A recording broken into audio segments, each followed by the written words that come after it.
주식 열심히 하는 사람이고, 아 요번에 만우절을 기점으로 내가 한번 싹 먹고 한번 빼야겠다, 그런 거는 귀엽잖아요. 그 학교 다닐 때 만우절을 이용해서 고백하는 애들, 이게 법적으로 문제가 될까?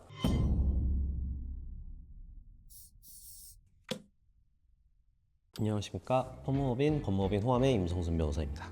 시국이다 보니 이런 만우절 장난이 예능 프로그램에서조차 많이 자제하는 분위기였던 것 같아요. 좀 조용히 지나간 것 같기는 한데, 만우절 장난이 법적으로 문제되는 경우가 없을까를 주제로 오늘 한번 말씀을 드려보려고 합니다. 이건 우리나라가 아니기는 하네요. BBC에서 나무에서 스파게티가 자란다고 이제 뭔가 프로그램을 편성해가지고 만우절 장난이었다 이렇게 된 경우도 있는 것 같고, 빌 게이츠 암살 가짜뉴스 올려가지고 MBC에서까지 이걸 보도를 했는데 거짓말이 됐었던, 그로 인해서 이제 주식 시장이 엄청 흔들렸었던 레전드 사례 중에 하나고, 21년에는 폭스바겐 미국 지사가 볼츠바겐이라고 바꾸겠다라고 해가지고 주가가 폭등했다가 거짓말인 게 밝혀지면서 다시 떨어지고 뭐 이런 문제가 있었던 것 같습니다. 카카오페이에서도 얼마 전에 지각정산 상습범에게 강제 고백 메시지 보내기 기능, 이런 게 있었나 보네요. 지각정산 하시는 분들한테 이제 장난으로 경고 메시지 같은 거 보내는 게 있었나 본데, 지금 현황이 많이 안 좋았다 보니까 다들 자제했었던 것 같습니다.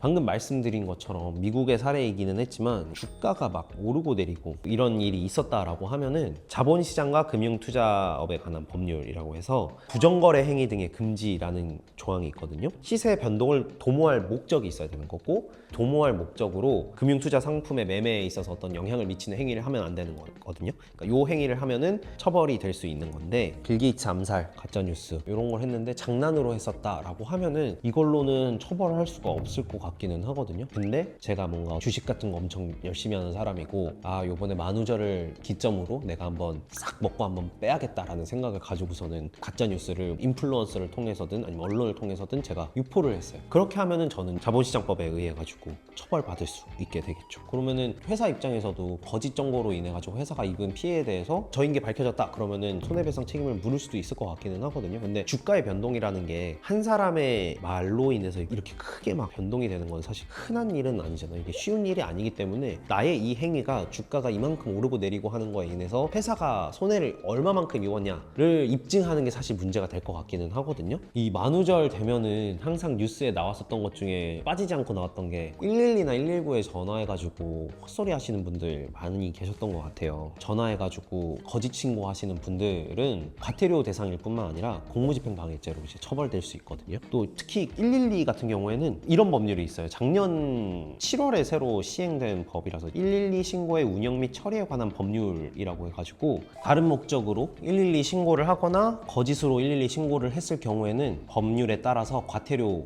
부과가 되거든요. 대법원에서도 이런 판결이 있거든요. 이게 거짓말인 줄 알았다 그러면 그런 대응 조치를 하지 않았을 거라는 게 명백하다고 하면은 공무집행방해죄로 유죄 처벌이 내려진 경우가 있습니다. 법률까지 만들어서 이거를 제재를 해야 되는 상황이 좀 안타까운 것 같습니다. 112, 119는 거짓 신고로 인해서 도움을 못 받을 수도 있는 경우가 발생하는 거니까 보시는 분들 아무도 하지 않으시겠지만 유념하시면 좋을 것 같습니다.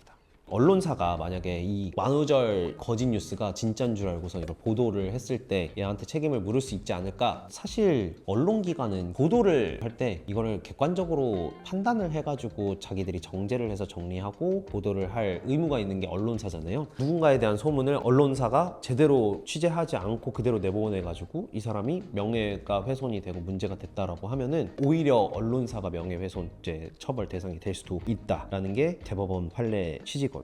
만우절 장난 어디까지 허용되냐라고 하면은, 농담이 다른 사람이 들었을 때도 즐거워야지 그게 농담이 되는 거고 유머가 되는 거고, 그러면 싸움 나고 하잖아요. 만우절에는 적절한 수준을 잘 판단을 해서 장난을 치는 게 맞는 것 같고, 특히 112, 119 이런 데다가 이상한 신고 전화 안 했으면 좋겠습니다. 그런 거는 귀엽잖아요. 학교 다닐 때 만우절을 이용해서 고백하는 애들, 안 받아주면은 거짓말이었다, 뭐 고전적인 그런 거짓말이 있었는데 저도 그랬는지 기억이 잘 안 나네요. 이게 법적으로 문제가 될까를 생각을 한번 해보면, 만우절이어서 짝사랑하는 친구한테 14분 동안 하루에 5번의 메시지를 보냈어요. 그러면 스토킹 처벌법으로 처벌될 수도 있을 것 같거든요. 이 장난은 어느 정도 상대방에게 공포감을 주지 않는 선에서 적절하게 치는 게 좋을 것 같습니다.